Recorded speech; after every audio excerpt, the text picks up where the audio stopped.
Oi, pessoal, bem-vindos a mais um Deep Dive. Hoje o papo é sobre o que veio depois daquela euforia toda do Plano Real. Sabe, a gente vai mergulhar nos desafios que começaram ali por 1995. As fontes que a gente analisou, olha, pintam um cenário bem turbulento. Crise lá fora, resposta do governo aqui dentro e umas mudanças bem radicais na nossa política econômica. A nossa missão aqui é meio que desvendar como um plano que começou tão bem, né? Acabou enfrentando uns problemas bem sérios, problemas que levaram, no fim, ao fim da âncora cambial e a um sistema novo. E o primeiro sinal de alerta, olha, acendeu rapidinho. Novembro de 94, o Brasil voltou a ter déficit comercial, coisa que não rolava há 14 anos. O que aconteceu ali? Exato. E, assim, para entender isso, a gente tem que conectar a crise mexicana lá de 94 com a nossa situação aqui no Brasil naquele momento. O país estava vulnerável, né? Dependia muito daquele capital especulativo de curto prazo e tinha a âncora cambial, que já deixava o real bem valorizado. A crise lá fora gerou uma desconfiança e tipo uma fuga de dólares daqui. Uma fuga grande. Bem expressiva, assim. Quase 8 bilhões de dólares saíram entre dezembro de 94 e março de 95. Isso comeu uma parte boa das reservas internacionais, daquela gordura que o país tinha. Certo, então essa vulnerabilidade externa bateu cedo mesmo. E aí, como é que o que ele fez para segurar essa barra inicial? Olha, foi um pacote de coisas, né? Deram incentivo para exportação, subiram bem os juros, a taxa básica mensal foi de 3,25% para 4,26%. Para tentar segurar o dólar aqui, imagina. Isso. E também mexeram em tarifa de importação para alguns produtos. E, o ponto-chave, em março de 95, criaram as tais bandas cambiais. Bandas cambiais, explica melhor isso. Basicamente, o governo definiu um piso e um teto para o valor do dólar. Deixava ele flutuar um pouquinho dentro dessa faixa, começando com uma desvalorização pequena, mas controlada. Ah, entendi. Então aí começa a se desenhar o dilema, né? Tentar controlar o câmbio, mas isso tinha um custo. Precisamente. Era uma encruzilhada. A âncora cambial ajudava a segurar a inflação, porque o dólar mais barato deixava os importados mais baratos também. E as importações, nossa, dispararam. Subiram mais de 50% só em 95. Ok, bom para a inflação, mas ruim para a balança comercial. Exato. Piorava muito as contas externas, gerava déficit, e para cobrir esse rombo e atrair dólar para cá, o governo tinha que fazer o quê? Manter os juros altíssimos. Era como ter duas âncoras meio que amarradas, sabe? Uma cambial e uma monetária de juros altos. Isso. Uma causava o problema que a outra tentava financiar. Só que o custo fiscal disso para o país era gigantesco. E esse custo apareceu onde? Na dívida pública, imagina. Com certeza. A dívida interna do governo em títulos, olha, mais do que dobrou em 1995. Saltou de 62 bilhões para 153 bilhões. E não foi só o governo que sentiu. A economia real também apanhou. Diretamente. Juro alto quebrou o banco. Teve a crise bancária, com quebras grandes, tipo o Banco Econômico, o Banco Nacional. Aí tiveram que criar o PROER, aquele programa caríssimo para salvar os bancos.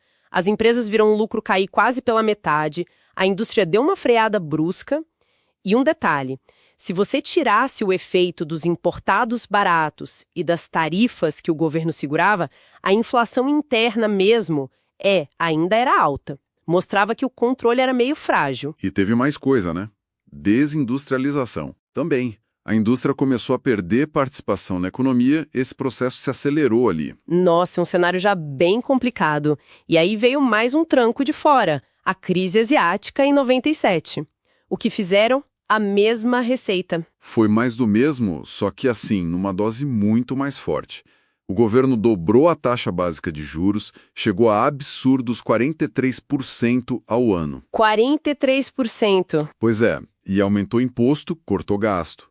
Mesmo assim, as reservas continuaram caindo, o déficit externo passou de 4% do PIB, que já é um sinal de alerta vermelho. A situação ficou insustentável. Totalmente.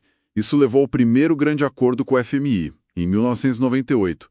Um empréstimo gigante, 41 bilhões de dólares, mas condicionado a um aperto fiscal ainda maior. Meta de superávit primário, mais imposto. Lembra da CPMF? Veio daí também. E lembro. E mesmo com tudo isso, FMI, juro estratosférico, a âncora do câmbio não segurou, não aguentou a pressão. Janeiro de 99, a coisa estourou. Tentaram alargar a banda cambial no dia 13, mas não deu nem 2 dias, o dólar bateu no teto. Dia 15, não teve mais jeito. Abandonaram a banda. Abandonaram. Deixaram o real flutuar livremente. E a desvalorização foi imediata, forte. Ali, naquele janeiro de 99, acabava a era da âncora cambial do Plano Real. Que virada. E o que veio no lugar? Qual foi o legado e a nova estratégia? Olha, o legado foi pesado, né? Dívida pública e externa bem maiores, menos patrimônio estatal por causa das privatizações, mais capital estrangeiro na economia. A resposta foi mudar o regime todo. Com o Armínio Fraga no Banco Central, ali a partir de meados de 99, o Brasil adotou o sistema de metas de inflação. Que é o que temos até hoje, basicamente. A base é essa. A ideia é, o governo define uma meta para a inflação e o Banco Central usa a taxa de juros, a Selic, decidida pelo Copom, para tentar levar a inflação para essa meta. E essa política também continuou muito ligada aos acordos com o FMI, que seguiam exigindo superávites primários altos para garantir o pagamento dos juros da dívida. Entendi. Saímos da âncora no câmbio para mirar na inflação usando o juro como ferramenta principal.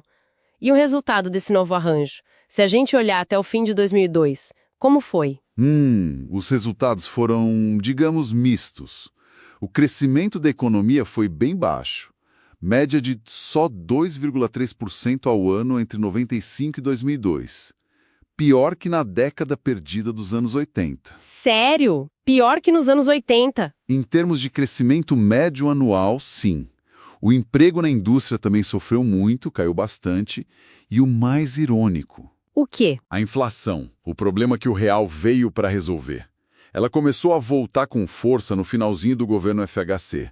Puxada principalmente pela desvalorização do câmbio depois de 99 e pelo aumento das tarifas públicas, que eram indexadas. O IGP-FGV, por exemplo, chegou a passar de 26% em 2002. Caramba! Então, resumindo essa história toda que a gente contou, tentar segurar a inflação com câmbio fixo criou uma dependência de juro alto e dólar de fora. Isso gerou dívida, crise e, no fim, tiveram que abandonar a estratégia. A solução que veio, as metas de inflação, trouxe um novo jeito de fazer política econômica, mas coincidiu com um crescimento baixo e viu a inflação dar as caras de novo no fim do período. É fascinante ver essa sequência, né? Uma política para resolver um problema gravíssimo, a hiperinflação, acabou gerando outros desafios enormes e duradouros. Dívida alta, menos indústria, essa vulnerabilidade constante a crises externas. Isso levanta uma questão importante para a gente pensar, né? Quais são os limites, os custos sociais, no longo prazo, de buscar estabilidade a qualquer custo, usando ferramentas como o câmbio valorizado e juros nas alturas? Principalmente para economias como a nossa, que são tão expostas ao que acontece lá fora. Fica aí a reflexão.